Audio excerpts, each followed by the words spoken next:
of an African folklore. Now, it's an interesting one because it's not from the local tribes. It's one of the first settlers' folklores. And I'm sure some of you out there have been to Cape Town. Brian, have you been to Cape Town? He was born in Cape Town. So there we go. Brian's a Cape Townian. Brian, you don't speak like a Cape Townian. You don't go, oh my God, like there's a mountain. It like gives peace. Yes, Cape Townians are basically their own little country out of from the rest of us South Africans. We do love them, but they are a bit strange. Who have we got from Cape Town in camp? He's Pretoria though originally. Jandre thinks he's Cape Townian. Yes, but he's from Joburg, but he's embraced the Cape Townian way. I'm just trying to think. Anyway, let's get back to a far more interesting story than how strange Cape Townians are. Final Control says, none of us are Cape Townian, we're all hard workers. Yes, Cape Townians also like to book off at about 2 o'clock on a Friday afternoon. Okay, no, let's get back. So there was a guy by the name, one of the Dutch settlers, his name was Van Hunks. And there's now a burger joint that's very good, named after him in Cape Town. And so Van Hunks was quite a poor guy, used to do odd jobs around the Cape Colony, and then he just disappeared.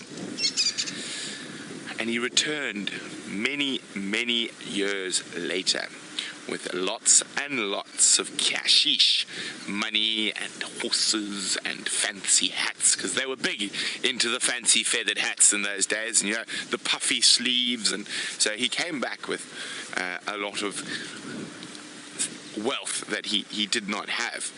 And obviously all the rumours spread through the bustling metropolis of Cape Town, which probably had some population of about 400 or 500 settlers at that time. But he moved into a little house. He built himself a nice little house quite high up on the slopes. It was called, I can't remember the original name of that mountain, but we all know it now as is it Lion's Head. So he had a lovely little home there, and looking over both Table Bay and towards Camps Bay, Bantry Bay, very beautiful place. And his favorite thing to do was to smoke tobacco. And there's a large flat rock on Table Bay, on Lion's Head Mountain, where he used to like to sit and smoke his pipe. He had one of those long clay pipes, and he used to smoke the strongest of strong tobacco. And one day Van Hunks was sitting on his flat rock, puffing away, and a stranger arrived in very fancy garb. And Van Hunks wasn't a very social man. A stranger arrived with his own long clay pipe and his own big bag of tobacco, and he had very fancy shiny clothes and a pointy fancy hat with lots of feathers. And he also had a Van Dyck's beard. It was very sort of sharply trimmed pointy beards with a pointy moustache. And he sat down and he tried to engage in conversation with Van Hunks, and Van Hunks sort of answered him in monosyllables, not so interested in chatting. Now, Van Hunks used to send his staff off to go do the shopping and that, and he used to avoid the harbour. So that's where everyone thought maybe he became a pirate. And that's how he gained all this wealth that he didn't have when he left. And there was all sorts of rumours that he might have murdered his crew, took their share of the loot and as well and all that. So he was sitting on the rock, and the other gentleman who had now joined him also started puffing on his pipe.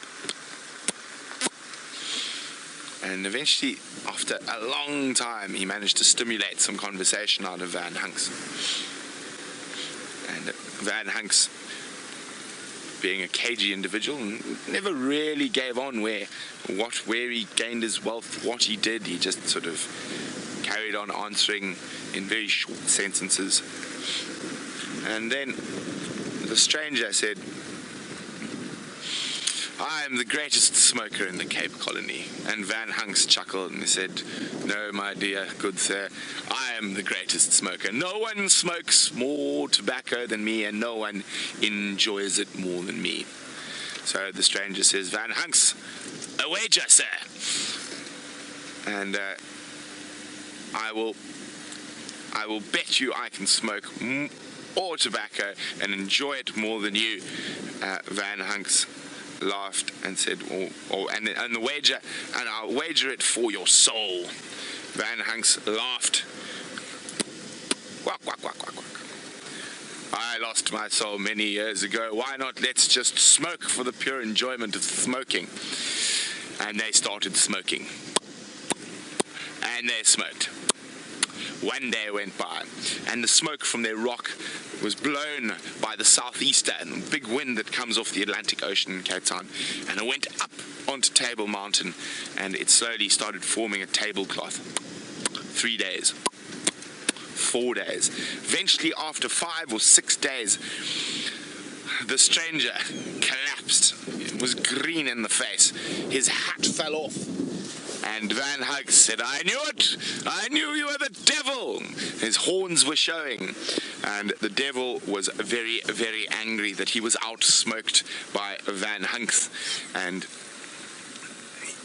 their smoking had caused the tablecloth to spread over Table Mountain. And the devil, enough of this, said, "That's it, Van Hunks, you're coming with me." But he said, "But I won the smoking competition." And he says, "I don't care." And rushed him off to hell. And now sort of the original Dutch folklore and Cape Malay folklore is that whenever the southeaster blows and the tablecloth comes onto Table Mountain, Van Hunks has irritated the devil so that he takes him back to his favorite smoking rock, and Van Hunks and the devil sit in companionable silence going. So there we go, a bit of a different South African folklore, away from the more traditional ones.